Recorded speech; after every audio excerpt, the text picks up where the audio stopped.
ऐसा पश्चिमोत्तर जिला जो नेपाल की सीमा से लगा हुआ है, जो प्राकृतिक वातावरण के गोद में पला बढ़ा, जहां बिहार का एकमात्र बाघ अभयारण्य वाल्मीकि नगर बाघ अभयारण्य अवस्थित है, जो अनायास ही सबको अपनी ओर आकृष्ट कर लेता है। जी हां, हम बात कर रहे हैं पश्चिमी चंपारण जिले के बारे में। नमस्कार, मैं अनुपम आलोक और आप देख रहे हैं अनुपम ज्ञान। आज के इस वीडियो में हम बात करेंगे बिहार का नंबर 1 जिला, जहां से विधानसभा की संख्याओं की शुरुआत होती है, जी हाँ, पश्चिमी चंपारण जिला के बारे में। तो मेरे वीडियो में अंत तक बने रहिए, देखते रहिए बिहार का पश्चिमी चंपारण जिला के बारे में।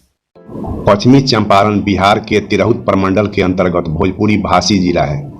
हिमालय की तराई प्रदेशों में बसा यह ऐतिहासिक जिला जल एवं वन संपदा संपूर्ण है। चंपारण का नाम चंपाजुर अरण्य से बना है, जिसका अर्थ होता है चंपा पेड़ों से आच्छादित जंगल। पश्चिमी चंपारण जिला का मुख्यालय बेतिया है। बेतिया में बड़े पैमाने पर बेंत की उत्तम किस्म की लकड़ियां मिलती हैं, जिसका उपयोग फर्नीचर बनाने में किया जाता है। बेत है यहाँ अर्थात बेतिया, इसी कारण इसका नाम बेतिया पड़ा। बिहार का यह जिला अपने भौगोलिक विशेषताओं और इतिहास के लिए विशिष्ट स्थान रखता है। महात्मा गांधी ने यहीं से अंग्रेजों के खिलाफ नील आंदोलन से सत्याग्रह की मिसाल जलाई थी। पश्चिमी चंपारण का इतिहास। ऐतिहासिक दृष्टिकोण से पश्चिमी चंपारण एवं पूर्वी चंपारण एक है। चंपारण का वाल्मीकि नगर देवी सीता की शरण स्थली होने से अति पवित्र है। वहीं दूसरी ओर गांधी जी का प्रथम सत्याग्रह भारतीय स्वतंत्रता के इतिहास का अमूल्य पन्ना है। राजा जनक के समय यह मिथिला प्रदेश का अंग था, जो बाद में 6ठी सदी ईसा पूर्व में बज्जी के साम्राज्य का हिस्सा बन गया। आजाद शत्रु के द्वारा बज्जी को जीते जाने के बाद यह मौर्य वंश, कौरव वंश, शुंग वंश, कुषाण वंश तथा गुप्त वंश के अधीन रहा। सन 750 से 1155 के बीच पाल वंश का चंपारण पर शासन रहा। इसके बाद चंपारण कर्नाट वंश के अधीन हो गया। बाद में सन 1213 से 1227 ईस्वी के बीच बंगाल के गयासुद्दीन एवज नरसिंह देव को हराकर मुस्लिम शासन स्थापित किया। मुसलमानों के अधीन होने पर तथा उसके बाद भी यहाँ स्थानीय क्षत्रपों का सीधा शासन रहा। मुगल काल के बाद चंपारण का इतिहास बेतिया राज का उदय एवं अस्त से जुड़ा है। बादशाह शाहजहां के समय उज्जैन सिंह और गज सिंह ने बेतिया राज की नींव रखी। मुगलों के कमजोर होने पर बेतिया राज महत्वपूर्ण बन गया और शान और शौकत के लिए अच्छी ख्याति अर्जित की। 1767 ईस्वी में यहाँ के राजा धुरुम सिंह के समय बेतिया राज अंग्रेजों के अधीन काम करने लगा। इसके अंतिम राजा हरेंद्र किशोर सिंह के कोई पुत्र न होने से 1897 ईस्वी में इसका नियंत्रण न्यायिक संरक्षण में चलने लगा, जो अब तक कायम है। हरेंद्र किशोर सिंह की दूसरी रानी जानकी कुंवर के अनुरोध पर 1910 में बेतिया महल की मरम्मत कराई गई थी। बेतिया राज की शान का प्रतीक यह महल आज यह शहर के मध्य में इसके गौरव का प्रतीक बनकर खड़ा है। उत्तर प्रदेश और नेपाल के सीमा से लगा यह क्षेत्र भारत के स्वाधीनता संग्राम के दौरान काफी सक्रिय रहा है।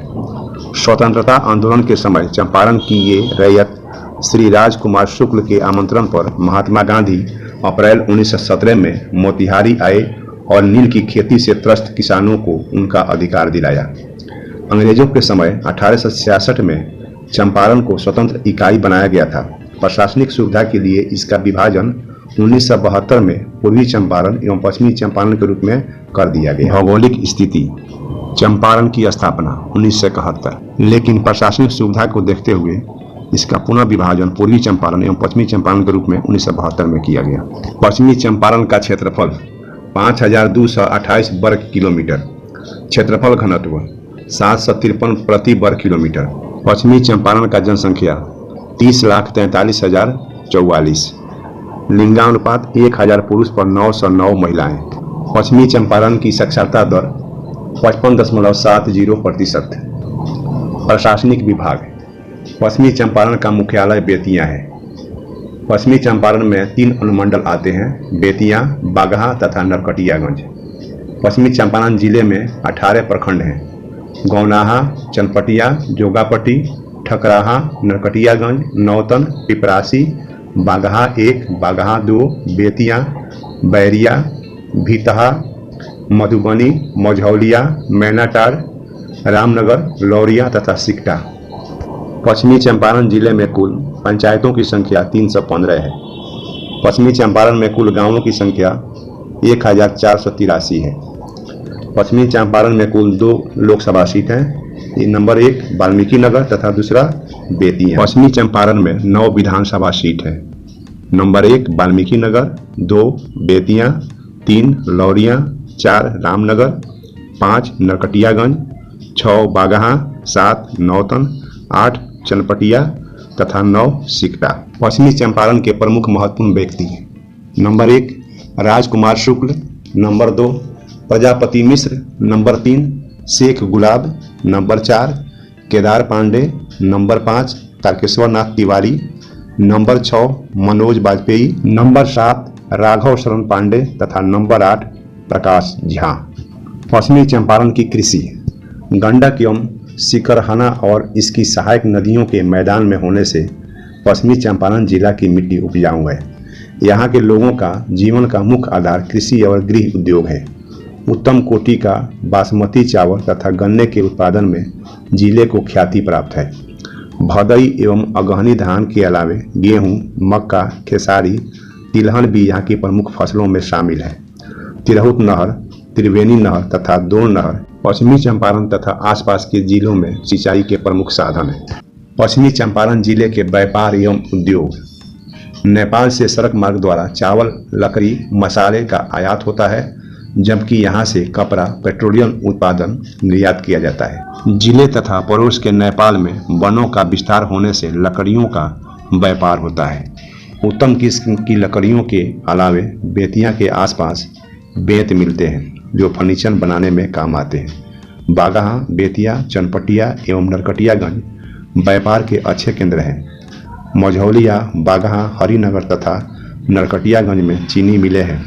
कुटीर उद्योग में रस्सी, चटाई तथा गुड़ बनाने का काम होता है। पश्चिमी चंपारण के प्रमुख पर्यटन स्थल: नंबर 1 वाल्मीकि नगर राष्ट्रीय उद्यान एवं बाघ अभयारण्य। लगभग 880 वर्ग किलोमीटर से अधिक क्षेत्र में फैला बिहार का एकमात्र राष्ट्रीय उद्यान नेपाल के राष्ट्रीय चितवन नेशनल पार्क से सटा है। बेतिया से लगभग 80 किलोमीटर दूर वाल्मीकि नगर के इस राष्ट्रीय उद्यान के भीतर 335 वर्ग किलोमीटर हिस्से को 1990 में देश का 18वां बाघ अभयारण्य बनाया गया। यहाँ हिरन, चीतल, सांभर, तेंदुआ, नीलगाय, जंगली बिल्ली जैसे जंगली पशुओं के अलावे चितवन नेशनल पार्क से एक सिंघी, गेंडा और जंगली भैंसा भी उद्यान में दिखाई देते हैं। नंबर 2 वाल्मीकि नगर आश्रम और गंडक परियोजना। वाल्मीकि नगर राष्ट्रीय उद्यान के एक छोर पर महर्षि वाल्मीकि का वह आश्रम है जहाँ श्री राम के त्यागे जाने के बाद देवी सीता ने आश्रय दिया था। देवी सीता ने यहीं पर लव और कुश दोनों पुत्रों को जन्म दिया था। महर्षि वाल्मीकि ने हिंदू महाकाव्य रामायण की रचना भी यहीं की थी। आश्रम के मनोरम परिवेश के पास ही गंडक नदी पर बनी बहुउद्देशीय परियोजना है जहां 15 मेगावाट बिजली का उत्पादन होता है। यहाँ से निकाली गई नहरों से चंपारण के अतिरिक्त उत्तर प्रदेश के बड़े हिस्से में सिंचाई की जाती है। गंडक बैराज के आसपास का शांत परिवेश चित्ताकर्षक है। बेतिया राज के द्वारा बनाया गया शिव पार्वती मंदिर भी दर्शनीय है। नंबर 3 त्रिवेणी संगम बावनगढ़ी। एक ओर नेपाल का त्रिवेणी गांव तथा दूसरी ओर चंपारण का भैंसा लोटन गांव के बीच नेपाल की सीमा पर वाल्मीकि नगर से 5 किलोमीटर की दूरी पर त्रिवेणी संगम है। यहाँ गंडक के साथ पंचनद और सोनहा नदी का मिलान होता है। श्री भागवत पुराण के अनुसार विष्णु का प्रिय भक्त गज और ग्राह की लड़ाई इसी स्थान से शुरू हुई थी, जिसका अंत सोनपुर के कौनहारा घाट पर हुआ। हरिहर क्षेत्र की तरह यहाँ भी प्रत्येक वर्ष माघ संक्रांति को यहाँ भव्य मेला लगता है। त्रिवेणी से 8 किलोमीटर दूर बगहा 2 प्रखंड के दरबारी गांव के पास बावनगढ़ी किले का खंडर मौजूद है। नंबर 4 भिखना ठोड़ी। पश्चिमी चंपारण जिले के उत्तर में गौनाहा प्रखंड स्थित भिखना ठोड़ी नरकटियागंज भिखना ठोड़ी रेलखंड का अंतिम स्टेशन है। नेपाल की सीमा से बसा यह छोटी सी जगह अपनी प्राकृतिक सुंदरता के लिए चर्चित है। जाड़े के दिनों में यहाँ से हिमालय की हिमाच्छादित धवल चोटियाँ एवं अन्नपूर्णा श्रेणी साफ दिखाई पड़ता है। यहाँ के शांत वातावरण या मनोहारी परिवेश का आनंद इंग्लैंड के राजा जॉर्ज पंचम ने भी लिया था। ब्रिटिश कालीन पुराने बंगले के अलावा यहाँ ठहरने की कई जगहें हैं। नंबर 5, भितहरवा आश्रम एवं रामपुरवा का अशोक स्तंभ। गौनाहा प्रखंड के भितहरवा गांव के एक छोटे से घर में ठहरकर महात्मा गांधी ने चंपारण का सत्याग्रह की शुरुआत की थी। उस घर को आज भितहरवा आश्रम कहा जाता है। स्वतंत्रता के मूल्यों का आदर करने वालों के लिए यह जगह तीर्थ समान है। आश्रम से कुछ ही दूरी पर रामपुरवा में सम्राट अशोक द्वारा बनाए गए 2 स्तंभ है जो शीर्ष रहित है।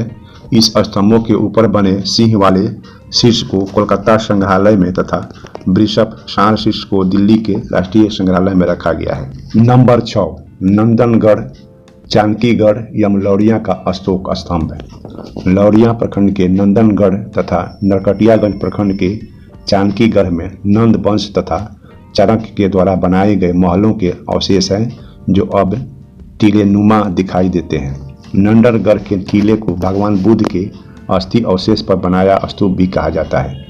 नंदनगढ़ से 1 किलोमीटर दूर लौरिया में 2300 वर्ष पुरानी सिंह के शीर्ष वाले अशोक स्तंभ है। 34 फीट ऊंचे एवं स्तंभ का आधार 35 इंच एवं शीर्ष 22 इंच है।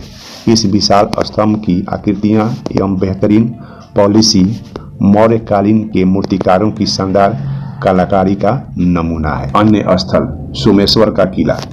रामनगर प्रखंड में समुद्र तल से 2884 फीट की ऊंचाई पर सोमेश्वर की पहाड़ी की खड़ी ढलान पर बना सोमेश्वर का किला अब खंडर बन चुका है।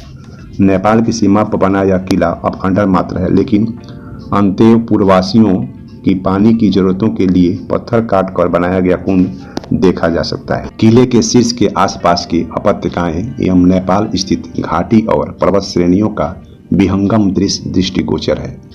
हिमालय के प्रसिद्ध धौलागिरी, गोसाईनाथ एवं गौरीशंकर के धवल शिखरों को साफ देखा जा सकता है। वृंदावन बेतिया से 10 किलोमीटर दूर इस स्थान पर 1937 में ऑल इंडिया गांधी सेवा संघ द्वारा वार्षिक सम्मेलन हुआ था। इसमें गांधी जी सहित राजेंद्र प्रसाद और जेबी कृपलानी ने हिस्सा लिया था। अपने शिक्षा संबंधी विचारों पर गांधी जी द्वारा उस समय स्थापित एक बेसिक स्कूल अब भी चल रहा है। सरैया मान पक्षी विहार बेतिया से 6 किलोमीटर दूर सरैया के शांत परिवेश में प्राकृतिक झील बना है।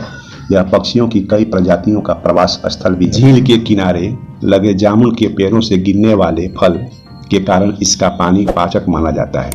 यह स्थान लोगों के लिए पिकनिक स्थल एवं पक्षी विहार है। सड़क मार्ग बेतिया, बगहा, नरकटियागंज, रक्सौल आदि से पटना, मोतिहारी, मुजफ्फरपुर आदि के लिए बसों की अच्छी सुविधा है। राष्ट्रीय राजमार्ग 28 भी प्रमुख सड़क है जो छपवा से शुरू होकर बेतिया होते हुए कुशीनगर तक जाती है। राजकीय राजमार्गों 54 तथा 64 की कुल लंबाई 154 किलोमीटर है। कुल क्षेत्रफल के हिसाब से जिले में अच्छी सड़कों का अभाव है। राज्य की राजधानी पटना से बेतिया की दूरी 210 किलोमीटर है। रेल मार्ग पश्चिमी चंपारण से रेल मार्ग की शुरुआत सन 1888 में हुई थी, जब बेतिया को मुजफ्फरपुर से जोड़ा गया। बाद में इसे नेपाल सीमा पर भिखना ठोड़ी तक बदला गया। एक दूसरा रेल मार्ग नरकटियागंज से रक्सौल होते हुए बैरगनिया तक जाती है।